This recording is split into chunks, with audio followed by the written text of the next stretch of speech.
Dear students, आज हम पढ़ेंगे जल संचयन ऊर्जा व भूमि संरक्षण, यानी हम किस तरह से वाटर का कंजर्वेशन कर सकते हैं, एनर्जी का कंजर्वेशन कर सकते हैं और अपना जो भूमि है, जो लैंड है या जो हमारी अर्थ है, उसको हम कैसे प्रिजर्व कर सकते हैं, उसको कैसे कंजर्वेशन उसका कर सकते हैं। तो सबसे पहले देखिए, जो यहाँ पे जो शिक्षण बिंदु है, हम इस टॉपिक को पढ़ने के बाद हम इसमें क्या क्या कवर करेंगे।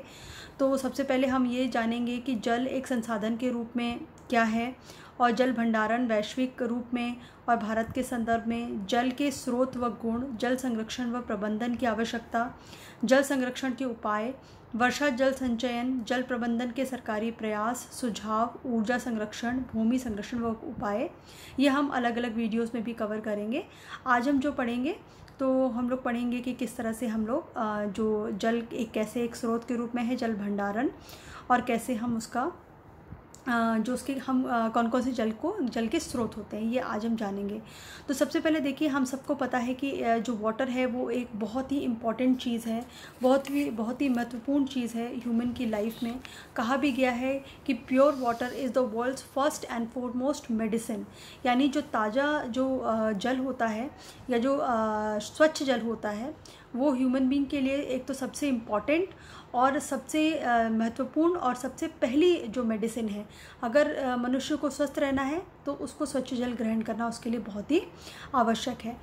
हम सबको पता है कि जो हमारी मूलभूत आवश्यकताएं हैं, उन मूलभूत आवश्यकताओं में जल है और जिसके बिना हमारा जीवन संभव नहीं है।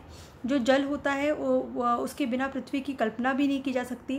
और एक बहुत ही अद्भुत बात है कि सौरमंडल में जितने भी ग्रह हैं उसमें से पृथ्वी एक ऐसा ग्रह है जिस पर ही जीवन पाया जाता है, और उस पर जीवन पाए जाने का जो सबसे इम्पॉर्टेंट रीज़न है वो है वाटर, वो है जल। जो पृथ्वी है, जो अर्थ है, उसका जो पूरा सरफेस है, उस पूरे सरफेस पे 71% जो पानी है वो क्या है, जो 71% है वो है पानी है, यानी वो पानी से आच्छादित है, पूरा पानी से भरा हुआ है। लेकिन ये जो 71% पानी है, ये अलवणीय पानी जो है, इसमें पूरा ये मतलब पीने लायक या ताज़ा पानी नहीं है। इसमें जो अलवणीय पानी है वो सिर्फ 3% है। बाकी जो 97% है वो पीने योग्य नहीं है, क्योंकि वो सॉल्टी है, वो नमकीन खारा पानी है, जो ना तो मनुष्यों के लिए अच्छा है, पीने के लिए भी अच्छा नहीं है, इवन फसलों के लिए भी अच्छा नहीं है। तो जो यूज़ करने लायक पानी है वो सिर्फ और सिर्फ 3% है। ये बहुत ही अजीब सी बात है कि पृथ्वी पर 71% पानी होने के बावजूद भी जो 3% पानी है वही सिर्फ यूज़ करने के लायक है। अब जल एक संसाधन के रूप में हम उसको कैसे समझेंगे। अभी हमने जाना कि जो ताज़ा जल होता है वही उपयोग में लाया जाता है, जो समुद्री जल होता है उसका उपयोग इतना ज़्यादा नहीं है। तो और ये क्या है, और ये मानव की एक मूल प्राकृतिक संसाधन है। इसका उपयोग कृषि में, उद्योगों में किया जाता है। इसके अलावा देखिए, जो बांध है, बांधों के पीछे बने जो जलाशय होते हैं उसमें जल को हम इकट्ठा करते हैं, संग्रहित करते हैं। लेकिन ये जो संग्रहित जल होता है इसका जो उपयोग होता है हम गाँव में गाँव में हम देते हैं, नगरों में हम इसका यूज़ करते हैं। गाँव में कहाँ देते हैं, सिंचाई के लिए, और शहरों में क्या, विद्युत उत्पादन के लिए इसका यूज़ किया जाता है। लेकिन देखिए क्या है कि हमारी जनसंख्या बहुत तेज़ी से उसमें वृद्धि हो रही है, पर जो जल है वो तो सीमित मात्रा में है। तो जनसंख्या वृद्धि, औद्योगिकरण, नगरीकरण के कारण जो जल है उसकी बहुत तेज़ी से मांग बढ़ रही है, लेकिन आपूर्ति क्या है, उसकी एक सीमा तक ही हो सकती है। जल एक दुर्लभ संसाधन बनता जा रहा है, जिसके जो आवंटन है उसको लेकर तनाव, लड़ाई झगड़े, प्रदेशों में लड़ाई, जैसे हम लोग आए दिन सुनते रहते हैं कि जो तमिलनाडु है वो कावेरी के पानी को लेकर जो होता है वहाँ पे विवाद बना रहता है।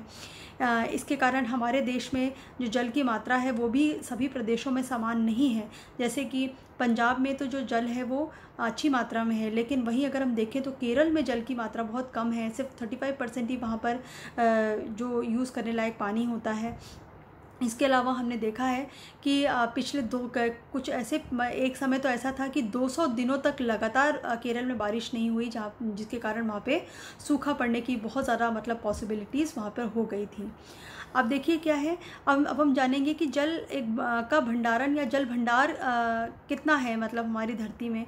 जैसे अभी हमने पढ़ा कि जो 3/4 पानी है, यानी जो 71% जो पानी है हमारे अर्थ पर, उसमें क्या है, सुनने में तो बहुत ज़्यादा लगता है कि पूरे अर्थ में 71% पानी ही पानी है, लेकिन ये जो 71% पानी है, यानी जो 3/4 पानी है, ये इसमें से जो इस 3/4 पानी का 97.5% भाग महासागरों में पाया जाता है। और क्योंकि वो महासागरों में पाया जाता है इसलिए वो पानी खारा है, यानी वो खारा है, उसमें बहुत सारे अगर मैं बोलूँ मिनरल्स हैं तो वो, या बहुत सारे केमिकल्स हो सकते हैं जो इतने यूज़ करने लायक नहीं है, मतलब इतने स्ट्रॉन्ग वहाँ पे वो मिनरल्स हैं जो ह्यूमन बॉडी के लिए बहुत स्ट्रॉन्ग होते हैं और यूज़ करने लायक नहीं होते हैं। अब देखिए जो मीठा और पेय जल होता है वो सिर्फ 2.5 से 3% ही बचा हुआ है, और उस 2.5% में भी 1.96% जो है वो ध्रुवीय और उच्चस्थ पर्वतीय भागों में मतलब बर्फ़ के फॉर्म में है, और क्योंकि वो आइस के फॉर्म में है, जमा हुआ है, तो उसको यूज़ करना भी क्या है, कठिन है। तो इस 2.5% का भी 1.96% जो भाग है वो कहाँ है, वो बर्फ़ के रूप में जमा हुआ है।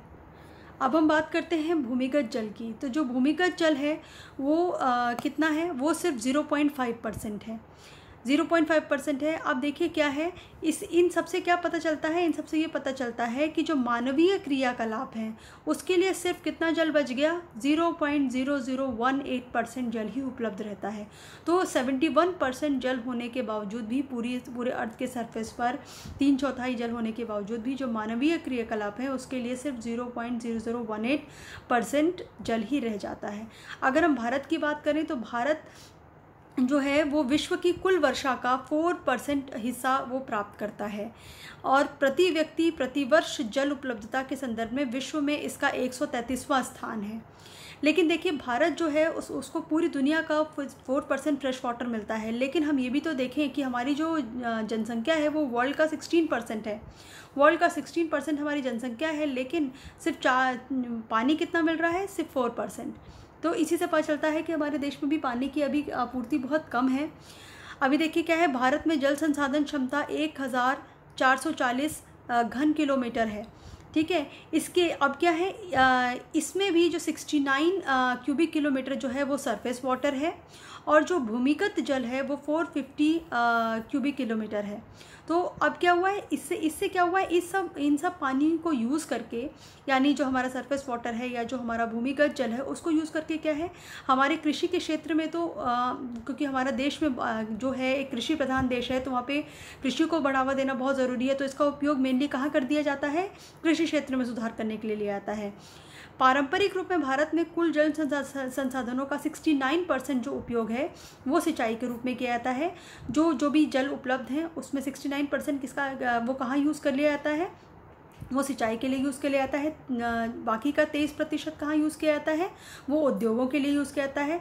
फिर जो बचा हुआ 8% होता है वो किस में यूज़ किया जाता है, वो घरेलू कामों के लिए उपयोग किया जाता है। अब देखिए संयुक्त राष्ट्र विश्व जल विकास रिपोर्ट के जो आंकड़े हैं वो क्या बताते हैं, वो ये बताते हैं कि वर्ष 2025 तक भारत का एक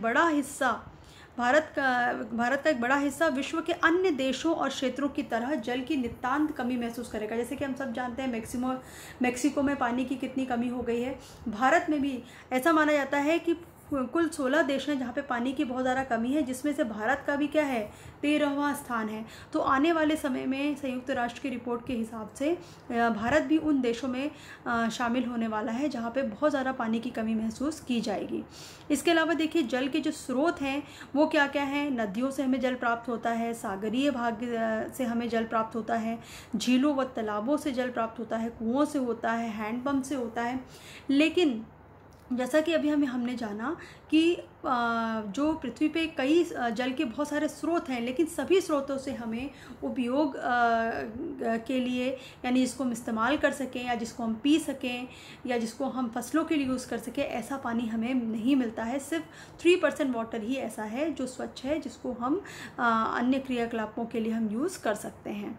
इसके अलावा देखिए जल संरक्षण, अभी हमने वाटर की इम्पोर्टेंस को जाना तो हम ये भी हम अच्छे से समझ पाए होंगे कि जल संरक्षण की बहुत ज़्यादा इम्पोर्टेंस है ना। अब इसको थोड़ा सा और पढ़ लेते हैं कि जल मानव जीवन के लिए बहुत महत्वपूर्ण है, यह भी हमने जान लिया।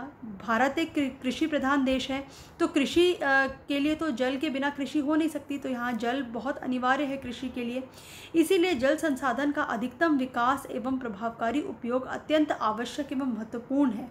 जो जल संसाधन है उनका अधिकतम विकास और उनका पूरा इफ़ेक्टिव यूज़ बहुत इम्पॉर्टेंट है।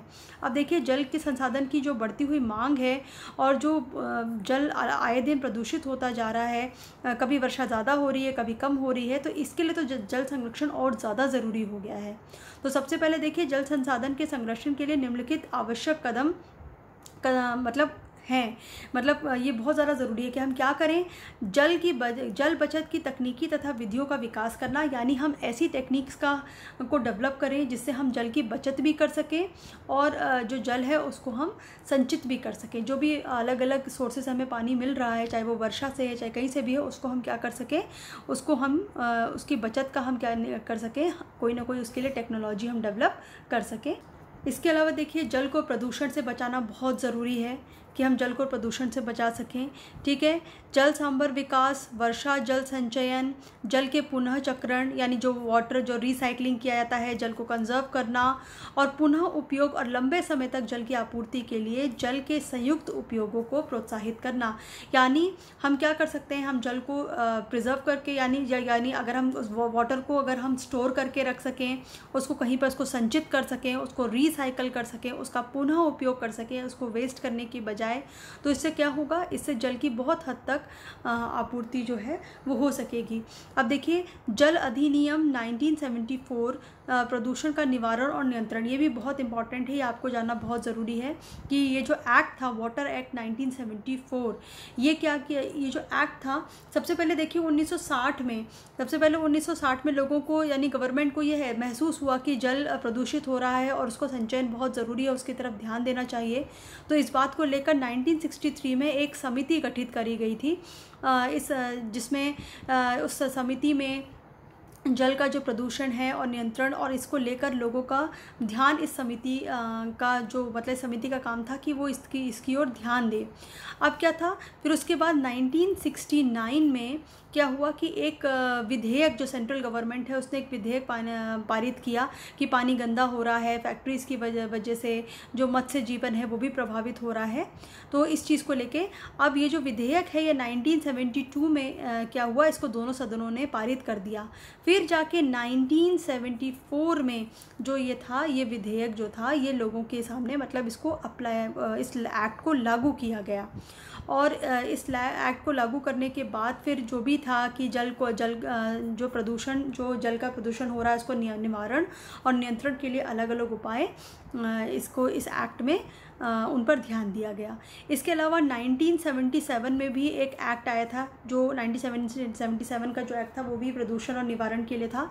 इसमें क्या था, इसमें ये भी था कि जो जल को प्रदूषित करेगा उसको दंड का भी वहाँ पे प्राविधान, मतलब वहाँ पे एक प्रोविज़न था।